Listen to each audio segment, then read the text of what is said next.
فرق بین وام FHA و کانونشنال چیه و کدوم وام برای شما بهتره؟ اگه برای بار اولته که میخوای خونه بخری، حتما اینو بدون.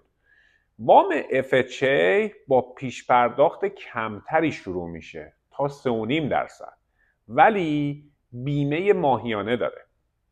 وام کانونشنال برای کسای خوبه که اعتبار مالی بهتری دارن و پول پیش پرداخت بیشتری میتونن پرداخت کنن.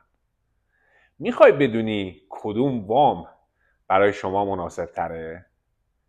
با من تماس بگیر. من میتونم شما رو با یک مشاور مالی خیلی خوب کانکت کنم. آرمین موسوی هستم از لس آنجلس کالیفرنیا. اگه این ویدیو رو دوست داشتی حتما پیج من رو فالو کن، این ویدیو رو لایک کن، کامنت بذار و با دوستانت شیر کن.